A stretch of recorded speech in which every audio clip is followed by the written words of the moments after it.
Well, stars and welcome back to Horrortale by the darkpetal16. Let's get the like goal out of the way. 10 likes on this video and you guys will get another Horrortale episode. Be it either the demo version, if you guys vote for in the community tab, or the next chapter when it becomes available. Either way, if you guys definitely want to see more from this adventure and want to see more of Horrortale, 10 likes. We need that goal hit for me to include Horrortale in our wonderful community video choice tab. Okay? So if you guys want this series to continue, 10 likes on the vid and then you're guaranteed to see this return. That being said, we need to get the warnings out of the way. This is Horrortale. If you're familiar with the AU by Sir Apple Studios, you know what you're dealing with. There's going to be a lot of death. There's going to be a lot of very, very dark themes. And if you can't stomach said dark themes, then what are you doing here? Toddle off now. Shoo shoo. But on top of that, it does contain another little AU that I've been keeping quiet about. But if you have been nosing through the description, you'll probably see the name of said AU. Anywho, we're Future Twinkle stepping in to again remind you that if you are uncomfortable with horror-themed things, this is dark. This will get very descriptive, especially in terms of how you die. And just a reminder, again, if you can't stomach that, or if you went into a siren call and you actually sat there through certain scenes, like, for example, the bad ending where we fell off of the snow jet, that was pretty bad. Or the outcome to some of the human characters in the base, especially the guards. That's how graphic this is gonna get. Or in terms of like the stuff that happened to Mr. Scott in If Mafia Fell. It's gonna get dark, okay? I cannot stress enough that I cannot step in and give you a warning every time something's going to happen, because so much happens in this first chapter that I'm going to be here all day having to edit the whole entire thing if I have to. So if you don't want to see any of that, then I would advise you to step away from this video right now. Okay? It's not going to be for you. I can't say that enough. And also, yes, I am wooing technically all the characters all at once, so just a reminder to that as well. And yes, thank you again for understanding. And remember, there's only one person recording all this and editing all. And if you guys want to see Horrortale continue being on the channel, head on over to the community tab and vote. I do highly recommend voting to have the demo version put up, because there will be certain things in there that will get covered that didn't get featured in this. It was completely unexpected. One foot in front of the other until your ankle hooked underneath something and your face planted into wet plants. The plants abruptly snap and give way underneath you and you freefall. You plummet into the darkness, your heart in your throat, and the wind from the freefall whips your hair. Your eyes are glued down to the never-ending darkness and your body presses through something unseen, aka the barrier. So let's see how well our adventure goes now. Off we go to Wonderland! It's like falling through mist. No, that can't be right. This can't be real. You're falling to your death. You're really gonna die here like this? No. You can't let that happen. You won't let that happen. How exactly are you gonna not let that happen? You're falling to your death. It's not like you can grab anything on the way down, right? From the pit of your stomach, it swells inside of you as you near your demise. You are filled with determination, and you hit the ground. Determination didn't really save you. You died. Flowey, that wasn't funny. Oh, come on, you had like this epic moment of you're filled with determination, and then pff, you're pancaked. True. Anyway, you slam into the ground face first. It is a sharp, unimaginable pain that abruptly ends. You have died. You've died for the first time. This is not true. I died. As you all know, if you saw the part 1, I actually purposely died to Gaster, and we discovered that we have a permanent ending if we get killed by Gaster. I don't know if it's the simple fact we died outside the underground, or if it's just something that Gaster can do. Either way, we died. Oops. The smell of peppermint tickles your nose. Look at all the pretty stars. They're so pretty. Actually, wait. Huh? What are you doing? I'm going to get rid of my background. Just to show the pretty stars. I think your stars look a lot better. I know. But what am I supposed to do here, you know? There we go. Stars. It's a bit too bright, though. I think the other stars do a lot better. Twinkle, what did you do? I tried to improve something and I made it worse. Twinkle, undo it. Okay, fine, Flowey. How about this one? Fine, if we have to go land of purple again. God, you and your purple. I'm sorry, Flowey, I have a problem. The smell of peppermint tickles your nose. Wait, my favourite smell. Wait, what? Why is peppermint back? Who smells of peppermint? Why do I smell peppermint? Who smells of peppermint? I knew I couldn't trust the smell. You lay on your back in a pool of dark, warm water. Why is the water warm? I'm concerned. Your long purple hair is loose and froze freely in the water. Gentle waves lap against you. Why am I suddenly in the water when it gets splattered in the ground? You are weightless in this water, simply existing in the moment. Your pink eyes stare up at a sea of stars that twinkle too brightly to be real. Good, right. Okay, so I can't trust the stars. Good to know. Freaking stars betrayed me before. Each inhale, the smell of peppermint lulls you into further comfort. If I'm honest, I just randomly chose peppermint as a callback to Underswap Galster. Now I'm regretting it. I think that wouldn't lull me into further comfort. That would probably annoy me eventually, because peppermint is so strong. The wave moves, a careful ripple and splash. You feel someone approach you, but you feel no concern. Oh dear. Hello, kind soul, speaks a warm voice. You take a considerable amount of effort to sit up. The water forms and transforms underneath you, hardening to a point where you're properly sitting up. Oh my god, it's a magical world! You force yourself back to your feet and look around.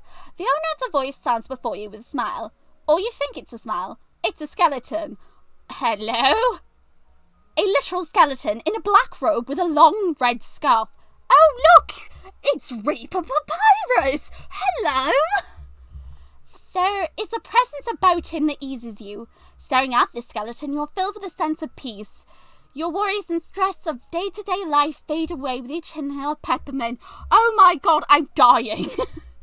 You bask in the skeleton's presence, and you know somehow, some way, everything is okay now. No, it is not okay. You ask the skeleton if he is dead. Well, he's not the one we called her. The skeleton chuckles. I am one of the Reapers. You may call me Papyrus. I'm here to escort your soul. Excuse you? We aren't going anywhere.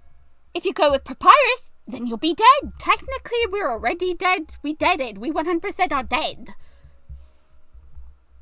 You're already dead, Papyrus gently tells you. I collect the peaceful souls. You're on my list. Oh god, he's checking it twice. You glance around you. You ask him if this place is the realm of the dead. Not exactly, he answers. This place was made by you. Come on, we shouldn't dawdle. Agree to go with Papyrus or say no? Of course we're going to say no. We can't go with Papyrus. We have an adventure. I will, of course, after show you guys what happens when you agree to go with Papyrus. So for now, let's just say no. As much as we appreciate Papyrus's hard work, and I got to feel bad for him, because I'm about to make his work 10 times more stressful. Because I'm going to have to refuse him. I'm going to have to be the literal stubborn soul that says, nah, I don't care, I don't want to die, you can't take me, try and get me. So let's just tell him no. No, Papyrus tilts his head. No, absolutely not. You aren't going to die, you refuse it. But we're already technically dead. Your hands clench tightly into fists as you fiercely shake your head. You don't have a choice, human, says Papyrus. No, you won't die. You technically have died. You refuse it. Oh dear, oh god. Now what's happening? Now I need to put the background back. Are you serious? Yeah, I'm gonna have to constantly do this. You know what, we'll just keep it as this. We got to see the story background, so it's fine. You suck in a short breath, and you scarcely have a few seconds to realise that you are somehow back in the end, falling to your demise. The wind whips at your face, stinging you. Ha! You hit the ground, face first. It's a sharp, unimaginable pain that abruptly ends you, and you have died. Try again. You're back in the realm of water and stars. Human?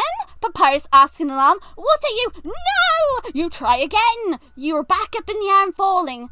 What the? You hit the ground and splatter like a dropped watermelon. You have died. You try again. No. Are you serious? Thingamajinkers. You're stuck in a death loop. You're back in the air. You try to move your body, desperate to not land on your face again. You twist your side barely on time. You hit the ground and bounce on your side. The force is enough to snap your wee neck in half. You died. Try again. Your body shudders from the pain of being splattered. Your face throbs uncomfortably and your neck feels stiff. You want to scream in frustration. It's not fair. You don't want to die. Hume, you absolutely refuse. I feel so bad for Papyrus. He's just trying to do his job, and freaking MC is just like, no, I don't care what your job is. If I don't want to die, I'm not dying today. You scream a curse and flail to get around. You manage to turn enough this time, you land on your back. Oh God, no, not on your back. Oh. The moment your head touches the ground, pain shoots through your entire body, followed by an immediate sense of numbness. Oh God. Your limbs dangle uselessly beside you as you turn into a ragdoll, more or less. You cannot move, you cannot breathe, you lay there, slowly dying, paralysed from the top to bottom. If you remember, this was something similar that happened in Siren Call, where we got paralysed, because MC decided to jump off of a moving snow jet. You know, that thing, yeah. Rain pelts on your face, blurring your vision. When it gets in your eyes, you cannot even blink. Forced into stillness, all you can do is wait to die. Slowly, you've died. Try again! Human, please stop! Papyrus cries out. You can't survive this no matter how many times you force your soul back. You're only hurting yourself. You refuse. Human! No! Try again. Poor Papyrus. He's just trying to do his job. This poor sweet skeleton is just trying. And our character is just making his job harder. You know, I actually kind of feel super bad for him. I'd hate to be a Reaper like him. I'd hate to have to deal with MC, if I'm honest. Try again. This time you turn your legs and you try to land on your feet. Don't do that. Your heel touches the ground and it's like lava. You hear your bones crack and snap from the weight of your fall. Oh, it's a sickening crunch and your entire body reverberates. Oh God, your breath hishes. Oh God, oh Lord, oh Christ. It feels like everything is in slow motion. You watch your legs crumble like crushed paper. Shin bones shoot straight through the flesh. Oh, muscles of your leg. Your knees are shattered and your hips crack and dislocate forward. Oh God. It's pain unlike anything you've experienced. Pain, dilapidating, heart-stopping pain. God, this is like a callback to the frickin' Judgment Hall. How dare you? Your breath is caught and you can't breathe. You can't think. You've died, but you won't give up.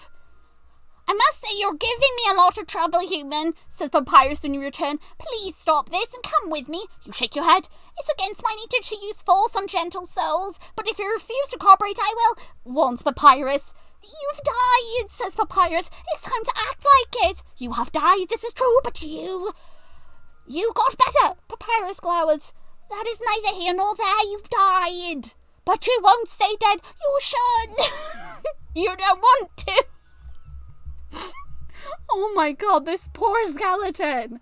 Papyrus folds his arms across his chest. Well, I don't want you to be stubborn about this. We both can't get what we want. That may be true, but you aren't going to give up. You'll figure it out a way. You'll get through this. You know you can do this. You are filled with determination. Stop that! Papyrus stomps on the water.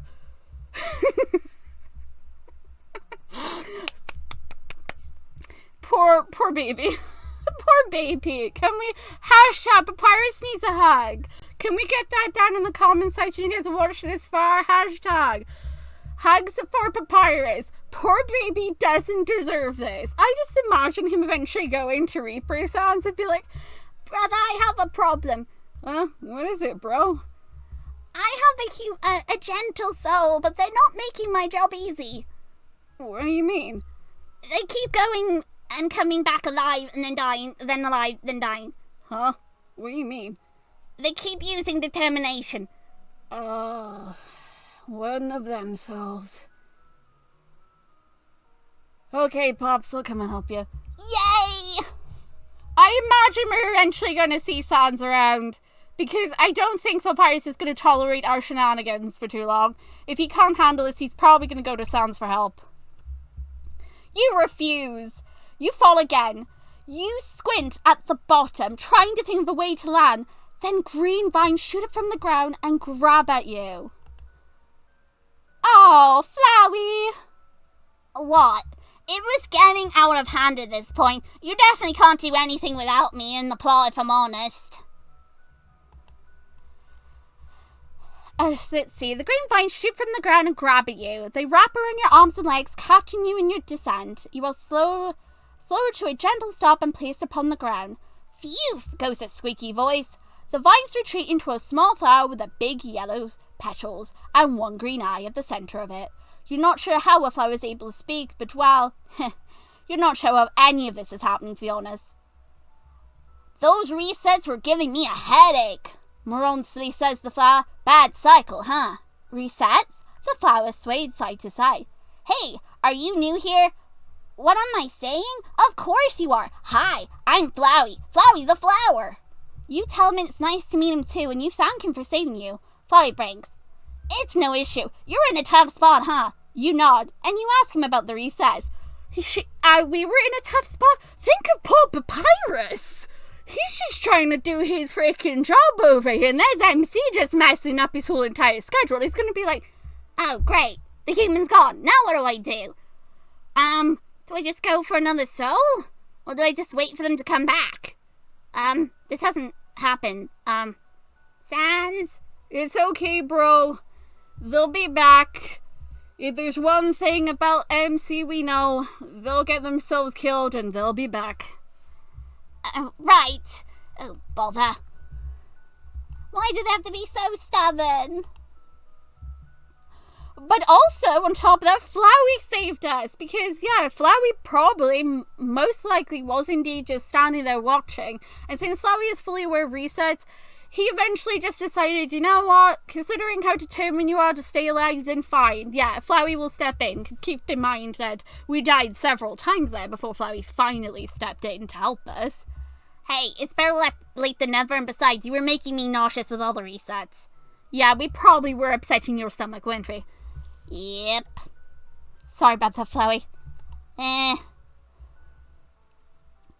Resets, that's what I call them. When you die. But you don't stay dead, he says. It's something you and I have in common.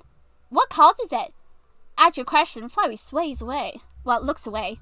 Something keeps you here. You look up at where you fell. There's a significant height between you and that cave ceiling you tumbled from.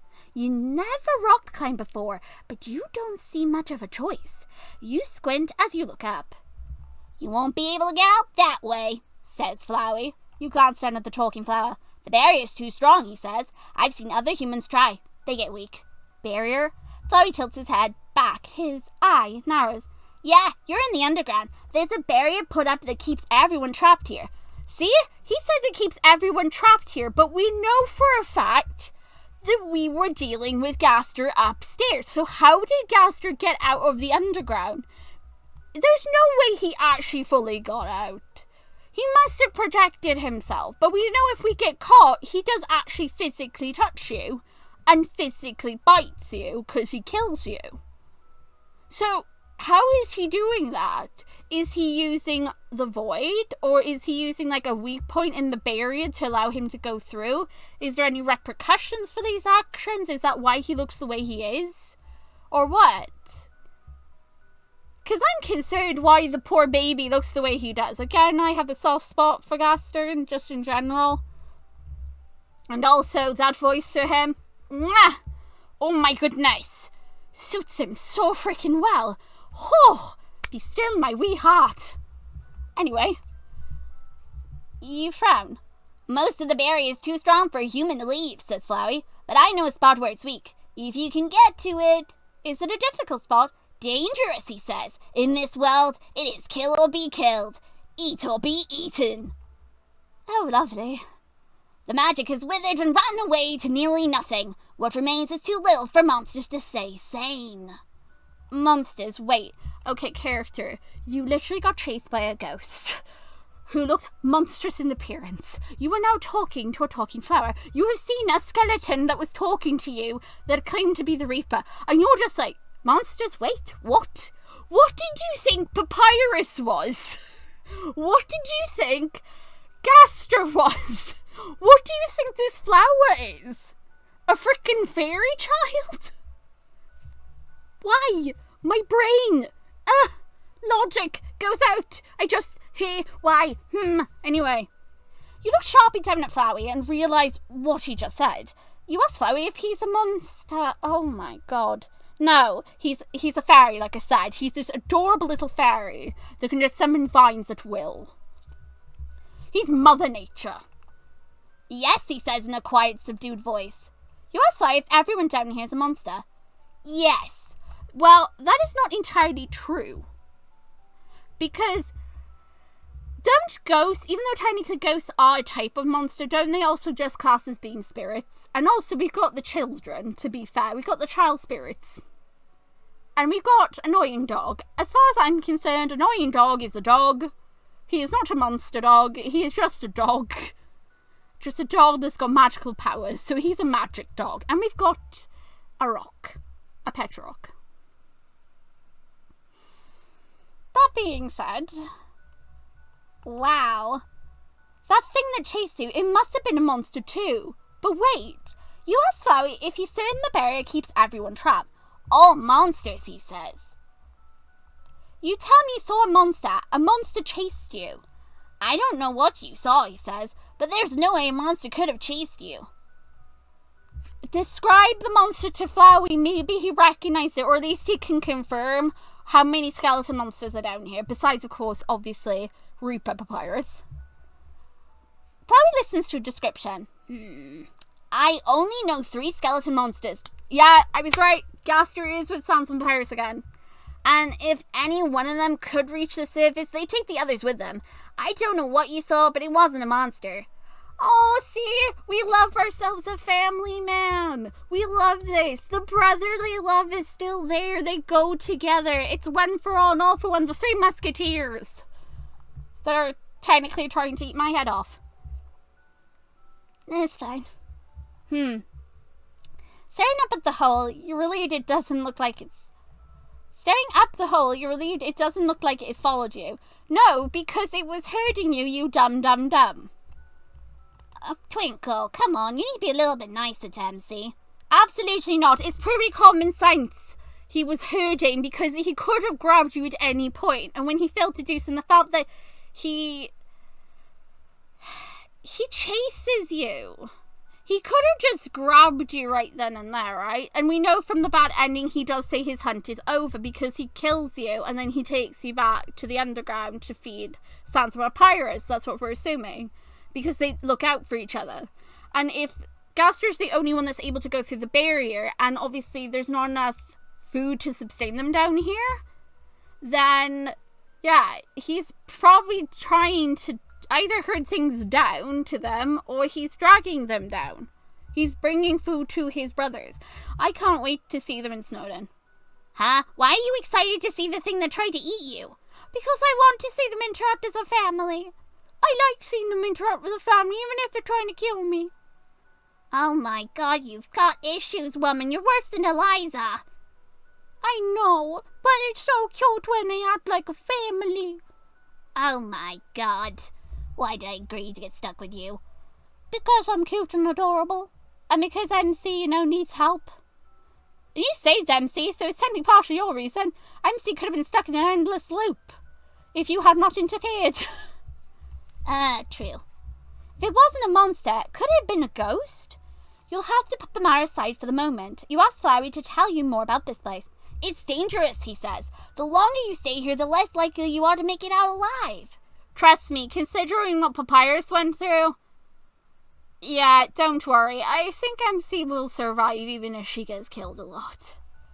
You may Not die, but you'll definitely come back. Maybe, he says. Maybe. You aren't the first human to fall, he mumbles. You aren't the first with the reset ability either. You're the nicest one, but not the first. Ooh, that's concerning. Nicest? You haven't attacked me. Flowey saved you. Of course you wouldn't attack him. Why would I attack you, Flowey? Flowey, you're too cute and small. Look at your design. You're adorable. Huh? You need to get your glasses sorted. I don't have any glasses in this playthrough. Oh, yeah, sorry, Twinkle. It's okay, I forgive you. He gives you an odd look. If there are others with your ability to survive the death, then surely they must be around here, or maybe they already climbed out. No,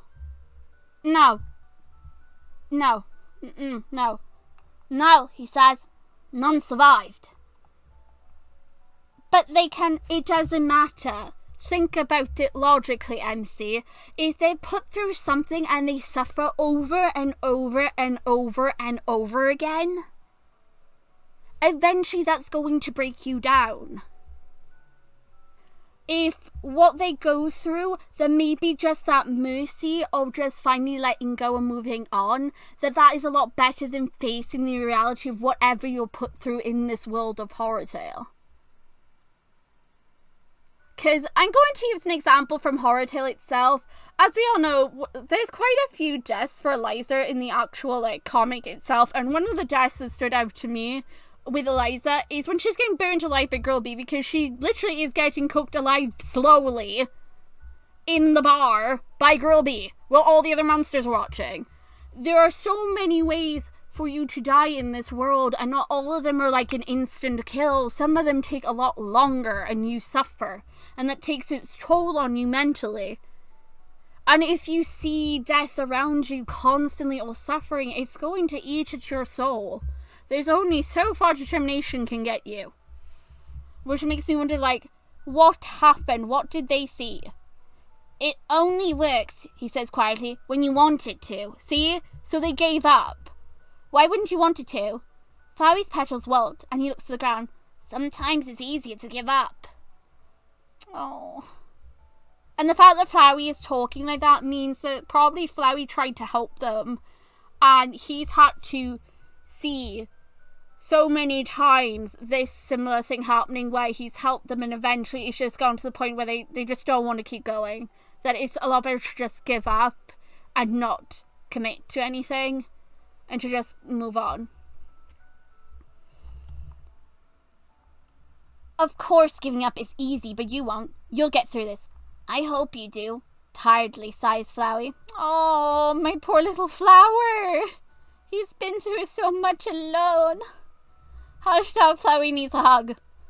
You ask Flowey about where the barrier is weakest. Back of the castle, he says. A human could probably walk out of it. He said probably. Great. Does he know how to get there? Yes. Even better, can he show you? He blinks. What? Me? Why? Who else would be better guide? Flowey stops swaying. I can't protect you. If you're attacked, I can't save you. You literally saved me using gigantic vines. You could block a doorway with them. Then again, if it's Tori with her fireballs, that's understandable. That's okay. You can protect both of you. Both? He repeats numbly. Ha! You won't even be able to protect yourself. Why bother with me? Give him finger guns and a wink.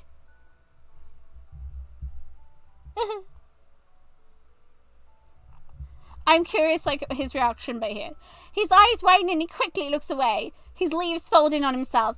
Flowey makes a sound like clearing a throat. I can guide you, he says afterwards. I can't help you. I can't protect you, but I can show you the way. You smile at him. That's more than enough. Is it? He mutters dubiously. Whatever. Before we go anywhere, you should know how it works down here. Works? Do you know what an encounter is? You shake your head. It's this, says Flowey. Warmth floods from your chest and manifests in front of you. You feel a second heartbeat. A second source of heat in front of you. Okay, so by default... Oh. Whoa! Whoa! Why? What? It moves! Why does it move? Oh my god! Why does it move? Sorry. Why does it move? That is so cool. Why does it move? I like the fact it moves. Twinkle, just keep reading. I'm sorry, but look at it. It moves. It's so cool.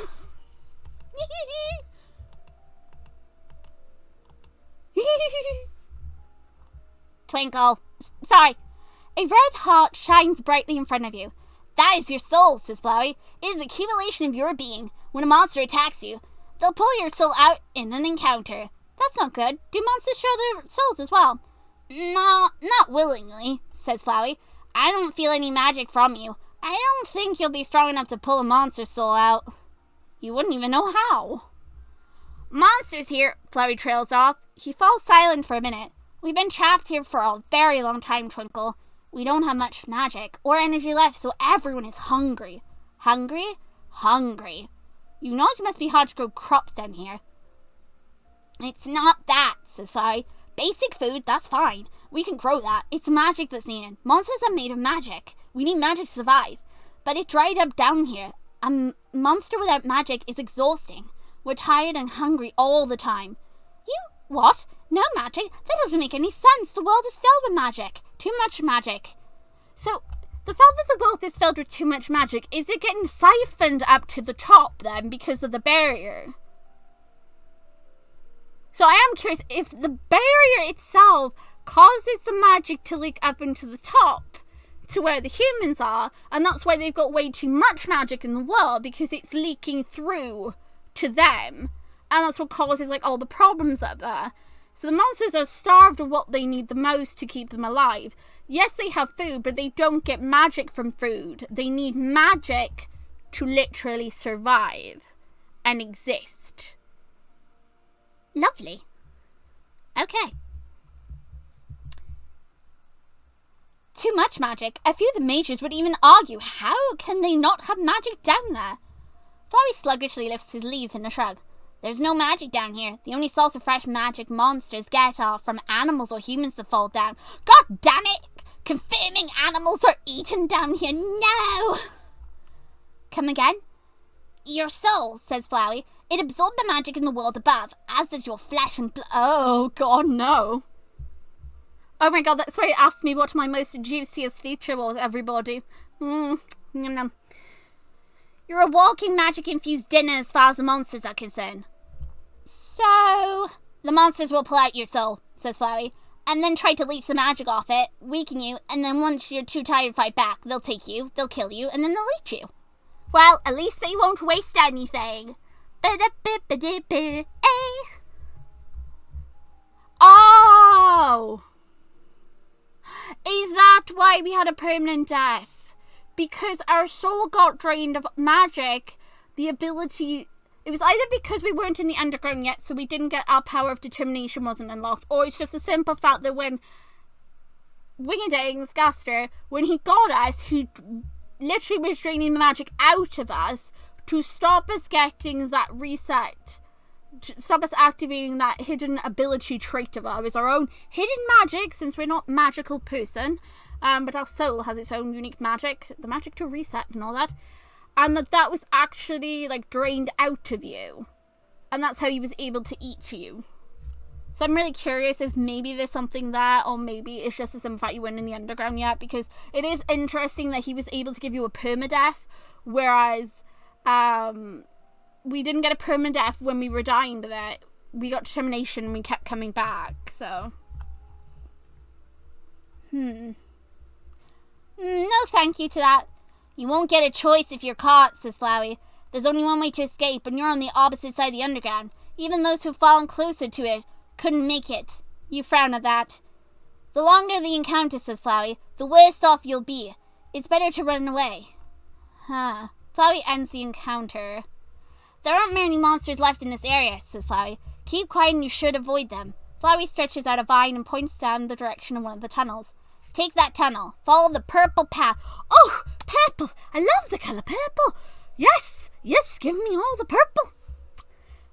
If you make it through the door, I'll show you where to go next. Through the door? You'll see. Oh God, is it a booby trap? It's a booby trap, isn't it? Oh God, damn it. He whispers, the flower burrows underground and you're left alone in the dark. Should I leave? No, you're not leaving. That Flowey can leave, but you can't leave. But I am that Flowey. I know, but I don't want you to leave. Gosh darn your old Twinkle. You take out your phone. No service, no surprise. You still try to message out, but it fails to go through. It's okay, at least you can use it as a flashlight.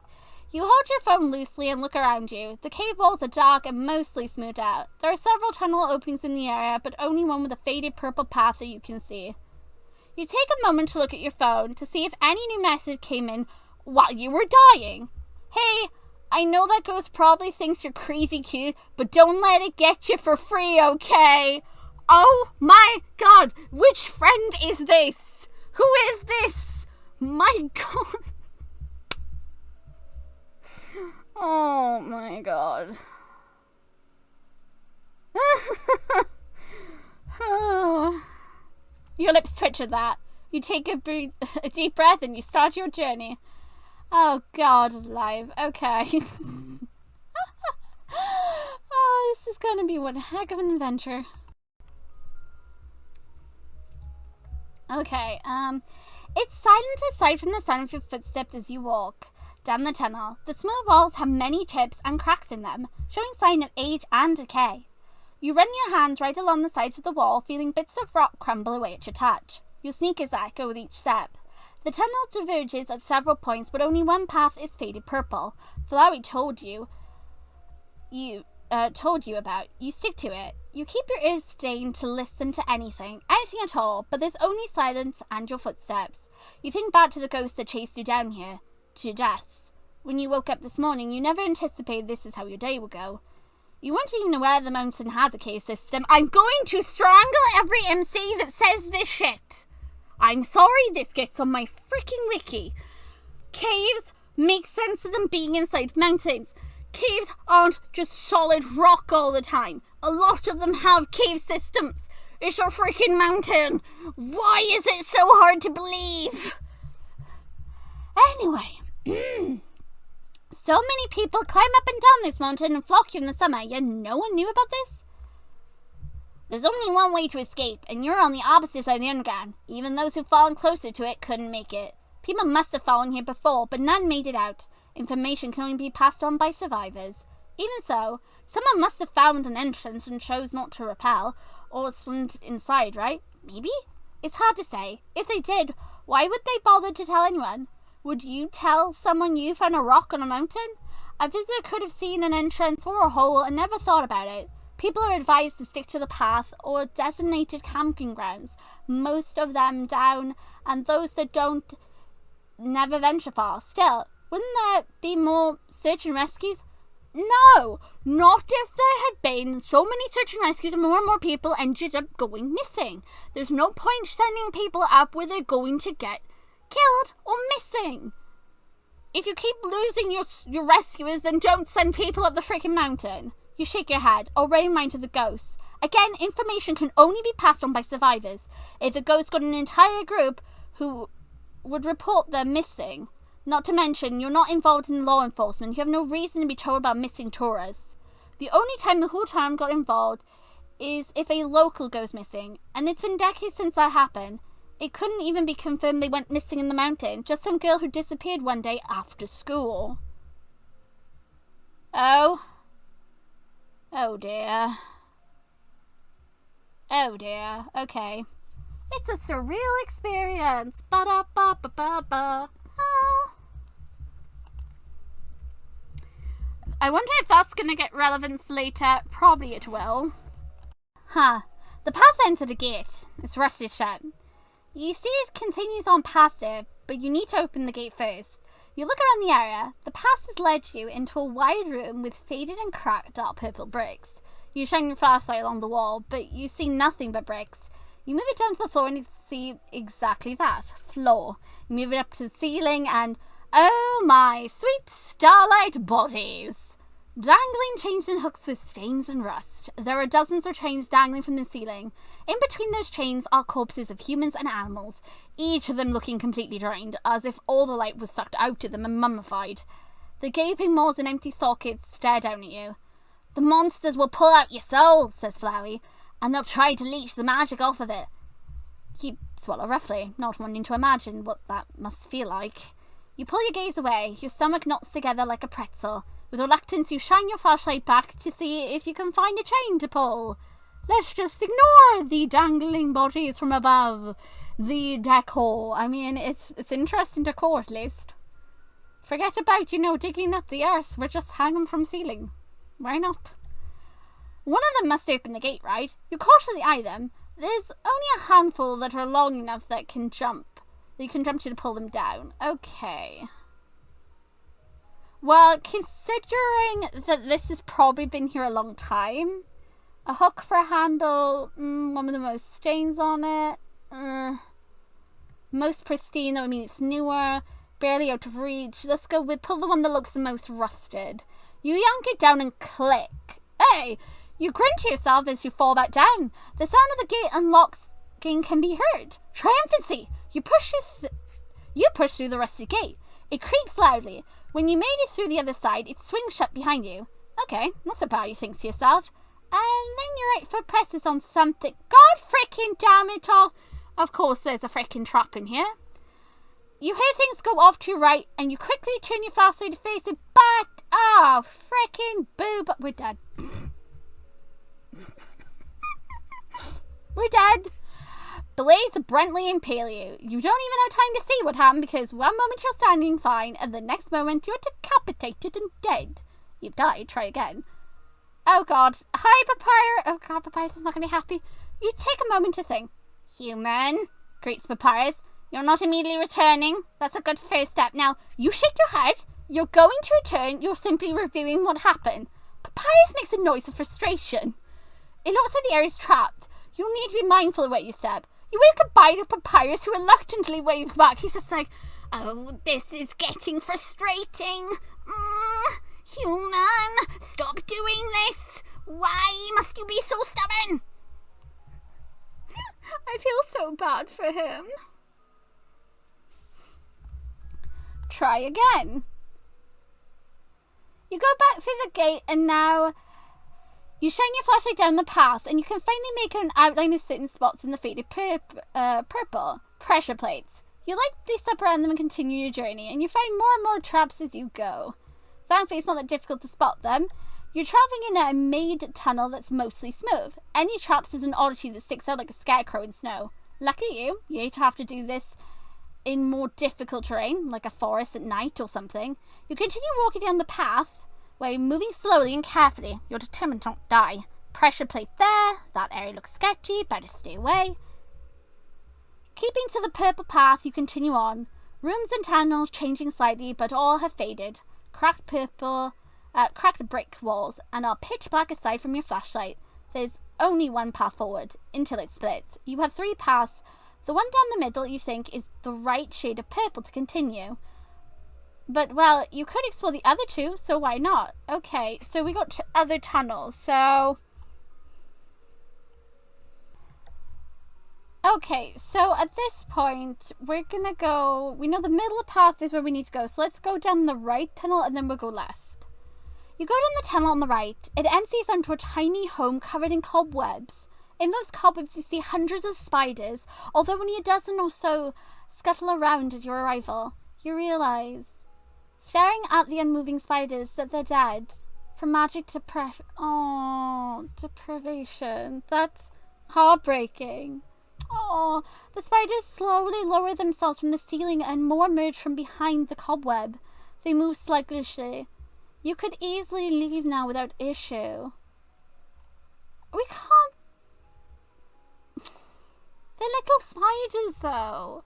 I also imagine us just suddenly leaving. I feel like they'll suddenly move quick. So, offer them some berries. Maybe Muffet will be nicer to me when I meet her later. But also, I can't just leave them. That just sounds so sad. Can spiders eat berries? You dig out a small amount of berries. The outside wall above the berry is filled with magic. These berries have grown in magic-enriched soil. As humans absorb magic, so do plant life and animals. It's not much, but it feels like the least you could do now. You squat to the ground and hold out your hand with the berries inside. The spiders tentatively crawl towards you, some moving faster when they realize you aren't running away from them. Legs poke and prod at your fingertips. Ticklish hair rub against your ivory skin, and the spiders climb onto your hand and begin to carry the berries away. Whew, I'm glad that they're not trying to eat me. A small few consume the berries right away, and you hear odd poos and trills. Aww. The spiders move off your hand. One hangs on your shoulder from the ceiling. You pluck out a single berry from your pocket and offer it. The spider accepts it with a whisper of, "Thank you." It jumps off you and scurries away. You fed the spiders. That's nice of you. And you leave. Aww. Hey. That sounds so sad. Just them all just like slowly dying. I know that are like spiders, but these aren't just any spiders. These are little spiders that we know hold up little signs to talk to you during the Muffet fight and everything. That these guys aren't just everyday spiders. Oh, the poor spiders. Okay, so let's go down the left. This tunnel shrinks as you progress down it. You have to duck to keep walking. You uncomfortably walk forward for several meters until it empties out to a moderate-sized room with a pond. Oh god, it's frog in you. There are mounds of dirt around the pond. Oh. Mounds of dirt? Wait, mounds? Mounds are like little graves. Are they dead? Dead? And at the edge sits a white creature. It turns around to face you.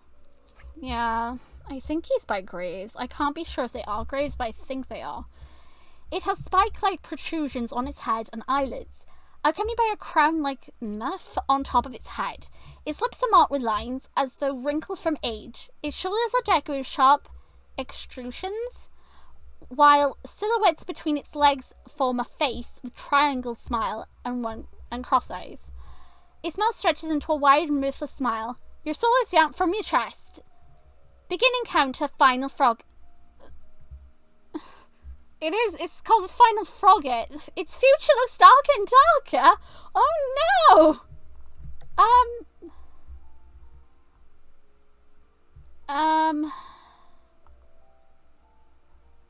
Compliment final frogget. It stares at you. It understands what you said. Okay. Should I just compliment it again? It stares at you. Flirt with final frogget? It looks amused by you. Okay, well, I'm glad he's amused. Compliment it? It understands what you said. Flirt. Okay, I'm trying to compliment. I saw something by here. It says emulsify it. So talk to it? No? Okay, so don't talk to... Wait, why can I flirt and compliment Frogget, but I'm not allowed to talk to him? Really, Frogget? You're very temperamental. I'm going to say this. I will, of course, come back and read this one and include it in the bad ending section, so I won't cover it right here, right now, but still. Let's try again. So, very temperamental frog. Let's compliment the frog. And now let's flirt with the frog. So what are you supposed to do? Compliment again? It understands what you said. Flirt with it. It looks amused by you. Flirt with final frog. It's reminded of something. Okay, and then emulsify it. You do something mystifying. Final Frogget recognizes it has more to learn from this world. It smiles at you. Okay. Spare Final Frogget. Would you like to offer Final Frogget some berries? Yes, pull out a small handful of berries and offer them to Final Frogget, who apparently decides to attack me if I try to talk to him. I guess he just prefers it if you compliment him and flirt with him, but if you try to have a conversation, that's where he draws the line at anything. He's like, no, if I'm going to have someone in my life, I don't want them to talk. They can flirt with me, they can compliment me, but if they try to directly talk to me, I draw the line. That's where I turn violent. You pull out a small handful of berries and offer them to Frogget. For me?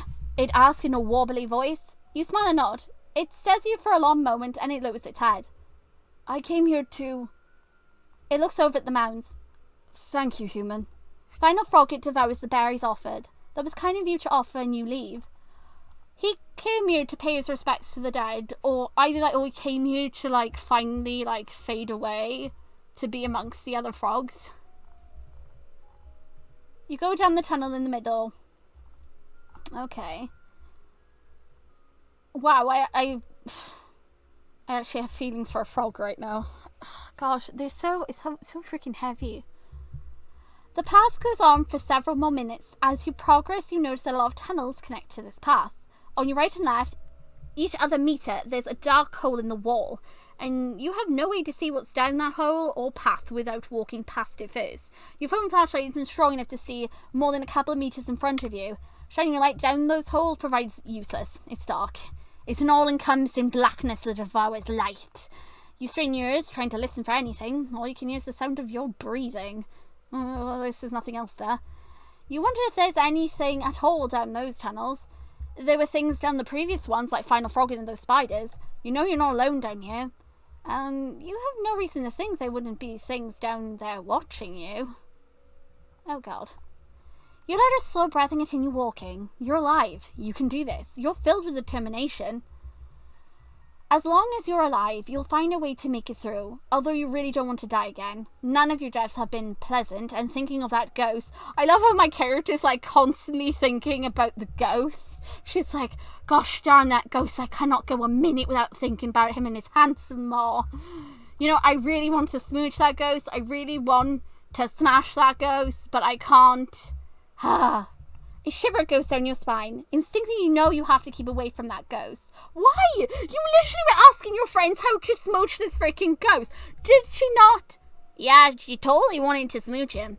Even if you are strangely, questionably interested in that ghost.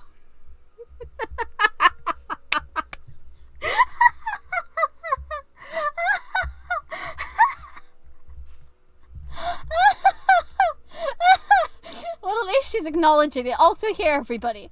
Poof! There you go. You get to see what the ghost will look like, Flute. Like all blushy, look. There you go. You get yourself your ghost.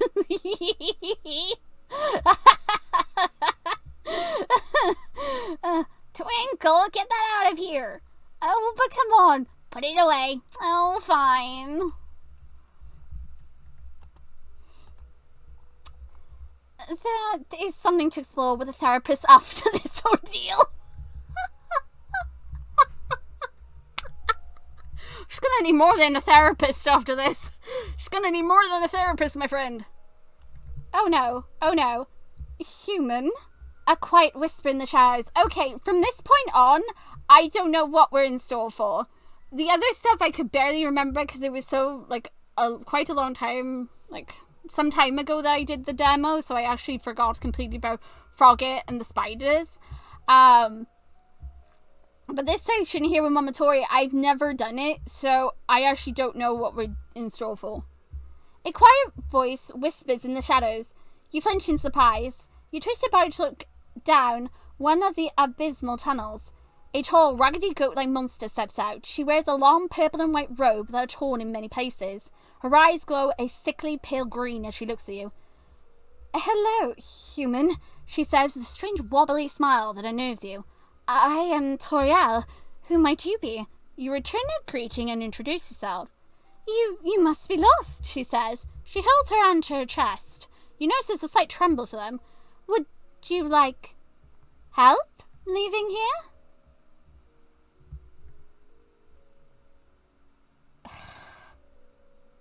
God, do I trust her? Do I trust Momotori? Because I know she turns good after, right? If she's like the one in Star Apple Studios, she does turn good. Yes, that sounds nice. Tori smiles at you. She offers you a shaky hand that you accept. Then to your surprise, she tugs you forward and starts to walk. Wow, don't tug me, woman. Oh, she means to hold your hand as you walk. That's new. Her fur is surprisingly soft. She guides you down the middle tunnel. It leads to a wide cavern with purple brick house in the far back. The bricks are cracked and dilapidated. All the windows have cracks in them. She takes you through the front door. It's dark, even with your flashlight. She guides you through to a living room, stacked with books, and she ushers you into a kitchen where she offers you a seat. Thank you, she says. Huh? Why are you thanking me? It's a quaint kitchen. In spite of the disarray outside, you can see she's done her best to keep a clean home. You watch as she brews some tea. Oh no, no, Tori, I don't want your tea. Tori, please, no, I don't want your tea. She pours you a cup of tea. No, Tori, please, no. Tori, please, no. No tea. No tea. Stranger danger tea, no. Then she offers one for, oh God, and then one for herself. I'm sorry, I don't have anything else to offer you, she says apologetically, her sickly green eyes never leaving your face. It's alright. Dang it! She drugged me. Shit. She drugged me. Dang it! I started going option to like stop her, but no, she drugged me. Shit. Damn it, Tori. Okay. Let me know how it tastes, she mumbles. You take a sip. It's delicious, very sweet. Oh God. Am I dead? Oh shit. Oh God damn it all. I died. I'll include this one because, yeah, like I said, I didn't know this one. Your throat begins to burn as if you're swallowing raw lava, and your stomach is ablaze with pain. Instant nausea makes you retch, and as you do, blood spurts out of your mouth. Okay, to be fair, the one in Horrortale by Reapertale Studios, it just literally knocks the lights out, right? That's pretty much what happened. It doesn't like freaking kill her. This one, she's just like, nah, die. Thanks, Mom. You feel it ooze out of your nose and your eyes as your entire body is burned from the inside out. Oh God, you wheeze, struggling to breathe as you continue to throw up blood and chunks of your stuff. Mama, Tori! Mama! What the hell, Mother? Spots appear in the back of vision as you teeter on the edge of death. Your limbs become gelatinous. Oh my God! You collapse on the tin. Oh my gosh! I'm sorry, Hugh. Mama, what the hell, Mom? Try again. What the hell was that? What was that? And I thought red was an ass. Mum and Tori. Well, death by goat monster was not the way you thought your day would lead you. You rub your face, your hands still shaky from the pain. Hello, human, explains Papyrus. The tall Reaper walks lightly across the water to stand before you. Plain concern covers his features. Are you okay? That was an intense death. Oh yeah, because he can see it, can't he? You smile kindly. You should rest, advised Papyrus. You're going to shatter your soul if you keep this up. And wouldn't that be a hassle to clean up? Oh, I get to finally use something. I believe, I could be mistaken, but I think we need this. I think this is our boy. Is this our boy? Drawls a low, monotone voice. A figure emerges from the swarming shadows. A Reaper half the size of a Papyrus steps lightly over the water. He has a smile on his face, but you feel nothing warm nor kind about it. Oh, shit. I'm guessing Papyrus told him what I was doing. Oh, poop. If Papyrus's presence calms you, then this skeleton's presence unnerves you. You subconsciously step closer to Papyrus. Hide into him. Just freaking hide into him. What a ghastly reaction. The new skeleton mocks you. Look at you, shaking like a leaf in a storm. You hadn't realized you were trembling. That's enough, Sans, says Papyrus. Twinkle has been through a lot. Papyrus offers you his hand. It's okay now, Twinkle, soothes Papyrus. I'll take good care of you. You can rest well with me. You don't have to be hurt anymore. Oh, I want to, Papyrus, I really do, buddy, but I need to go back. I'm sorry. I have to go back in. I'm not going to take this lying down. Mama Tori betrayed my trust. MC stupidly drunk the tea. I need to go and rectify this and fix it, you know, because apparently my character's stupid and trust strangers' tea. Also, why you scare me? Why you do this to me, Reaper Sans? Why do you do this?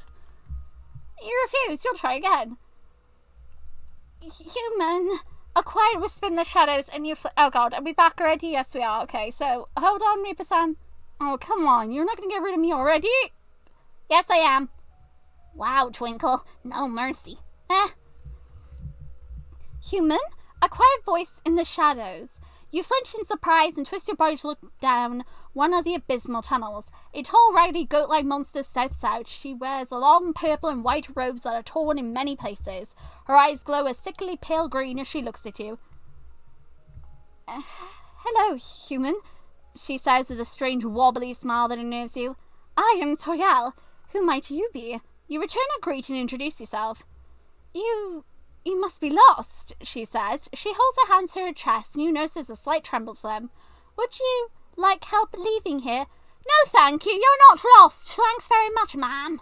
She makes a small whimpering noise. Are you tired, perhaps? Would you like to rest? No, thank you. You're not tired.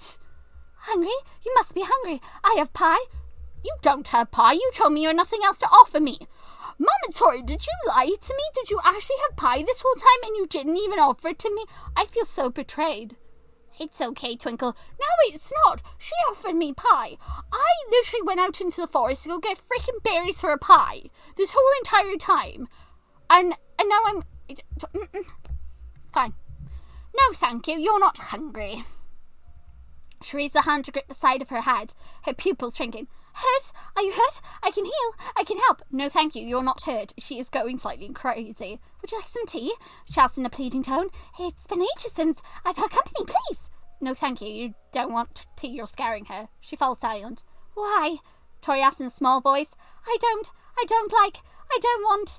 Her eyes filled with tears as she starts to laugh in a crooked, raspberry voice. I don't blame you, she croaks out, so I hope you won't blame me either. Oh my god, she's gone freaking crazy. She throws her hands out and a burst of orange and red light envelops her hands. Burning flames, oh god, lace through the air and surround you. Mama Tori! Excruciating needle-like pain dots your entire skin. Searing heat overtakes you as the fire eats away at your skin. You scream as you watch your skin sharkle and flake off, revealing raw red squishy flesh. Oh my god, Mama Tori, chill out! The agonizing misery is prolonged as you choke on the smoke of your own flesh. The acidically sweet sour... Good lord, once I came in here, it's just like death, more death. Who wants to die? Da-da-da-da-da-da. Sweet, sour, caustic stench overwhelms your nose. Your screams are caught off as you find it impossible to catch your breath from the smoke. Chunks of you fall to the ground, seared and soaked with your blood. You fall to the ground, writhing in pain, but unable to do anything about it. Tori watches you, his sickly green eyes never looking away as you are burnt alive. I'm sorry, human. You have died. Mama Tori, I will hold this against you. Oh, now we can bring you back. Hello. Okay. Human, Papyrus worthy greets you. You won't return the greeting. Please. Yes, human, please. Drawls San, a venomous, sarcastic bite to his word. Waste our time more. Oh my god, Sans. Oh my god, he's probably fed up because Papyrus is supposed to have just got this soul and come back, and yet now it's not. It's messing up the whole entire like clockwork they're supposed to do. Like they've got souls, other souls to reap, and they're having to like hang about for you. Sans, this soul has done nothing wrong, says Papyrus. There's no reason for you to harvest. I'm off the clock, bro, he says. Simply here to enjoy the show. Then enjoy it politely, says Papyrus. Ooh, get in there, Papyrus. Tell him straight. I'm too exhausted. Really worked myself to the bones today. Papyrus groans. Seeing the two reapers bicker with each other fills you with determined... Gah! No! Try again.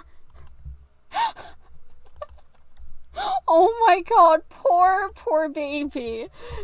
Papyrus is like, no, brother, look what you did. What did I do? Because of you, the human got filled with determination.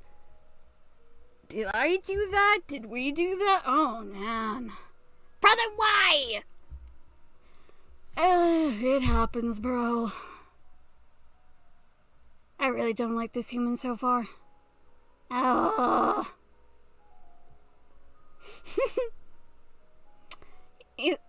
The tone of Sans there and Papyrus, just that realization that, oh no, they just inspired you to get more determination. That must have like so hurt Papyrus because he had to not only deal with the pun, but then to realize that, oh, the interaction between you and the interaction between his brother and himself literally just gave you that will to return to life again. Making his job all that more harder. Oh, poor sweet baby boy. Oh my gosh, I feel so bad for him. Okay, so we did this with Tori. You're not hungry. You're not hurt. You don't want the tea. Okay. Okay, so this time, when she throws the attack, thingamajinkies, you jump to the side to try and dodge. She holds a wave of fire that blocks your entire path. Burning flames lace through the air and surround you.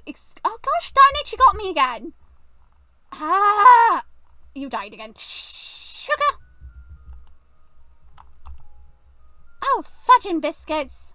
Oh, hello again, Sans. Ayo. Starting to smell like barbecue, comments Sans. Your face scrunches up and you give him a look of displeasure. That is entirely uncalled for, Sans, says Papyrus. Come on, Paps, you and I flame to please. Human could smell worst. Everyone loves a good barbecue. Papyrus groans. I'm so sorry for this, human. Peaceful souls like yourself can normally avoid this agony of lazy...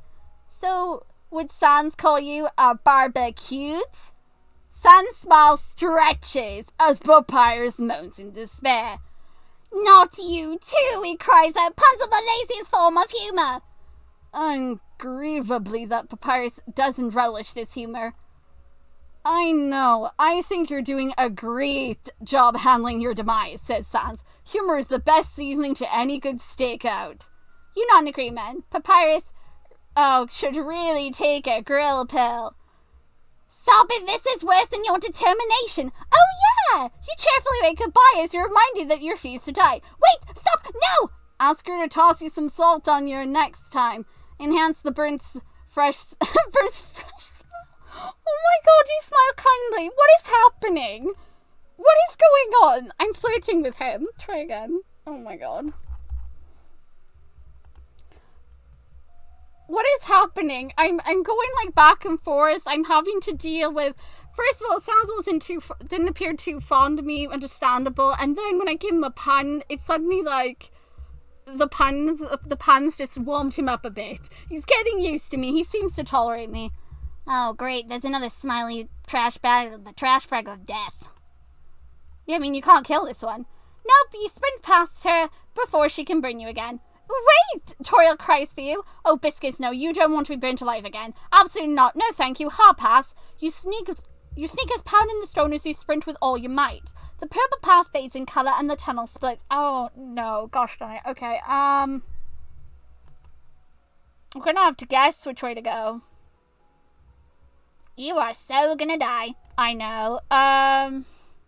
Right? Am I dead? Am I dead? Dang it! You sprint down the right tunnel in your flashlight. Your only guys you run. Then to your horror, you realize that the end is a dead end. She reaches you in no time and you are helpless to a fire again. I'm sorry, human. God. Oh, sweet brother, you do better. You won't give up. God freaking damn it all.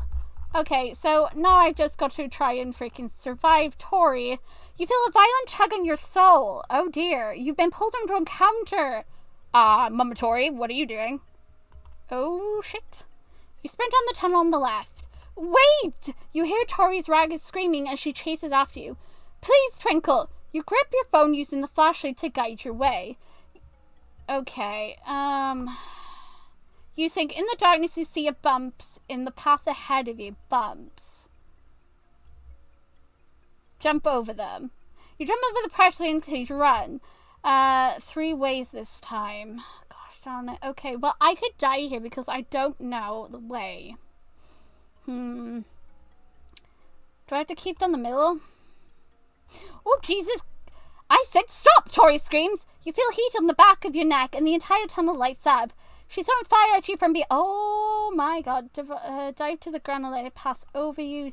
Duck and keep running. Dive to the ground and let it... No. Duck and keep running. Oh, dang it. I got hit in the back by her. Pooh! Dang it. Try again. Okay, so... Why am I given this option again?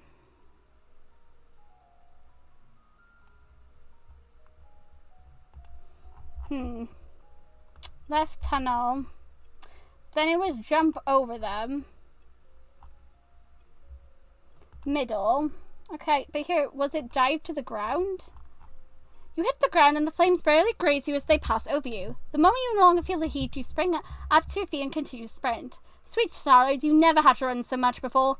The night has only begun and you already had to run to survive twice. First a ghost, now a goat monster. You don't know if you should be laughing or crying at this point. Regardless, if you keep moving forward, Toriel's breathing becomes laboured as she chases you. The tunnel you're in empties out to a large cavern. The only thing in this area that you can see is a brick house at the far end. Tutorial walls and cracked windows are shoved against the cave lining. The door is partially open and its hinges restless. You dash into the house and slam the door shut behind you. You try to lock it, but it looks like the locks have worn out. Tori's head tells you she's getting closer and you don't have a lot of time. Turn back around and you see there are 3 ways to go. Hop over the railing.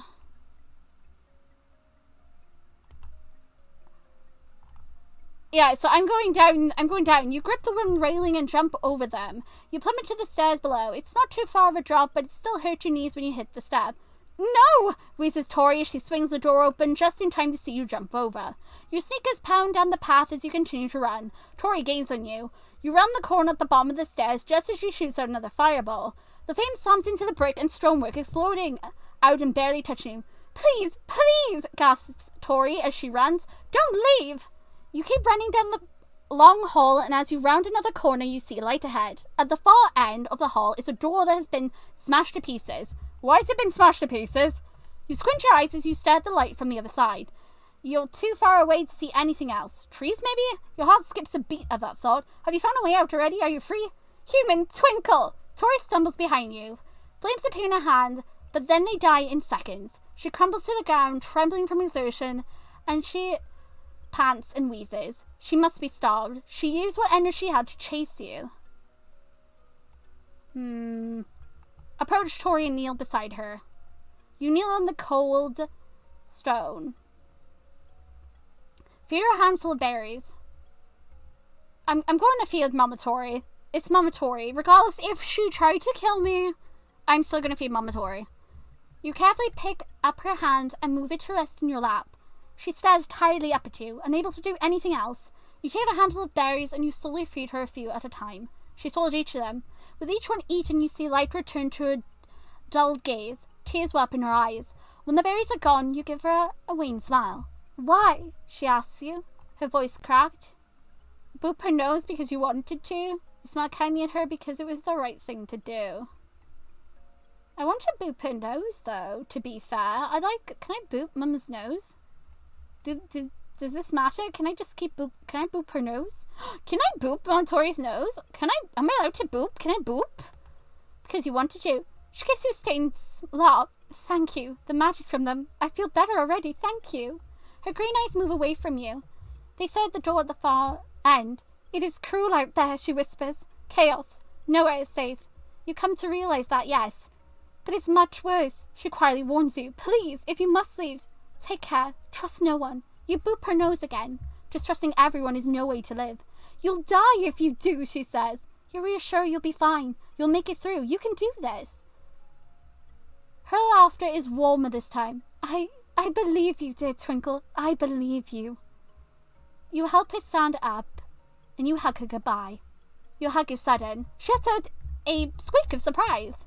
Then her arms are around you, and they squeeze you with a shaky strength. She tucks your head into her chest and gently pats the back of your head. Please stay alive, she whispers. Your kindness. It's the only kindness left in the underground now.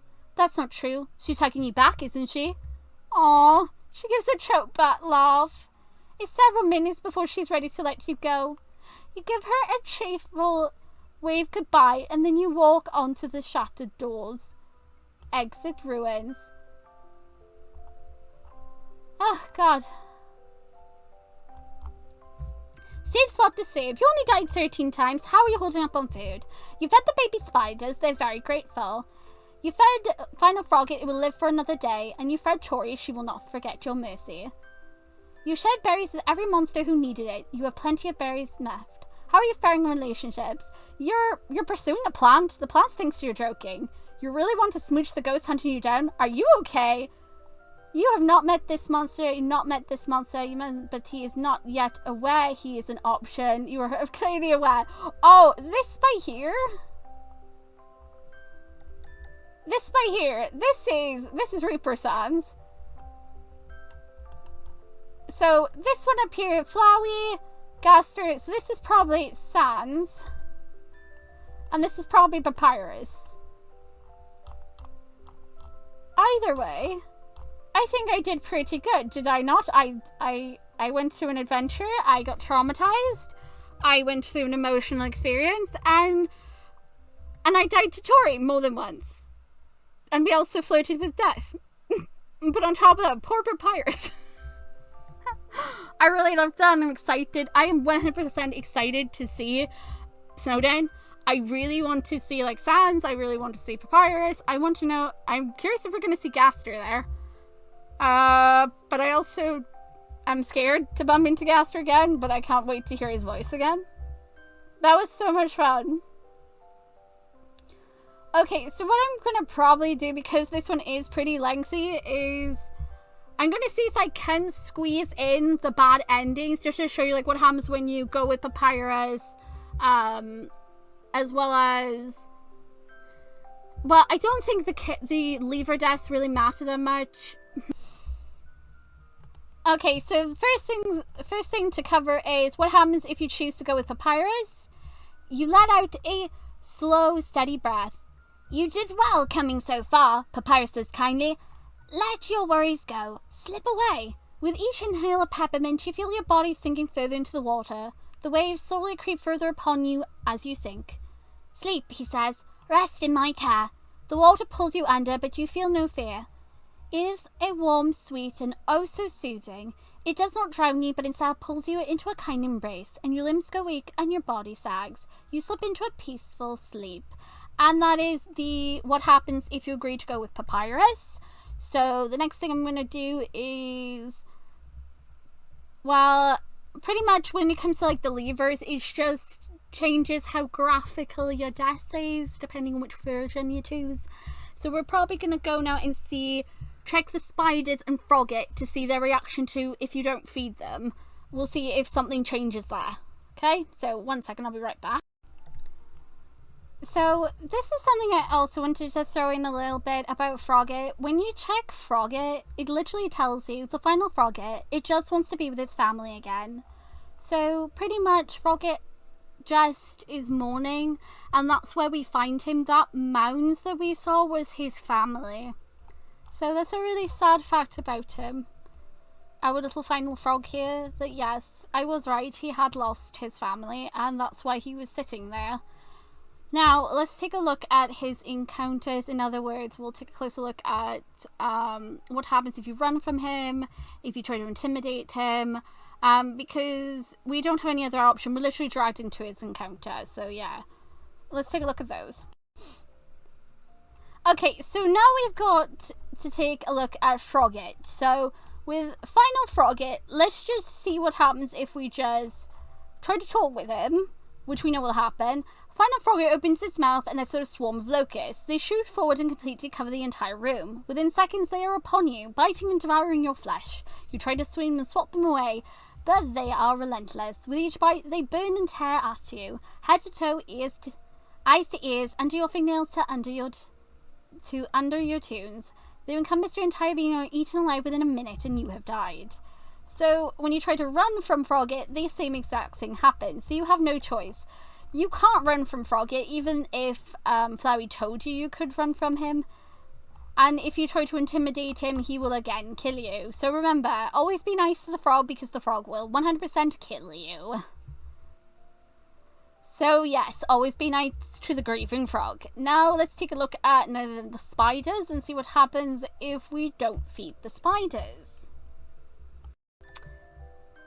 Alright, so that's a wrap. So I can confirm in terms of like what goes on with the spiders and as well as Tori, if you just don't feed Tori and you leave, that's it. And if you don't feed the spiders, they just die. It gets confirmed in the final part by here, once you leave the ruins in this screen, but here it'll just tell you that they died.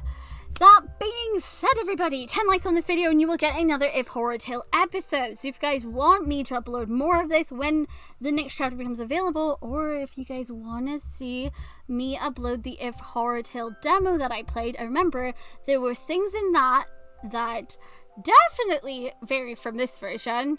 Definitely when it comes to in terms of like Tori's house and everything as well.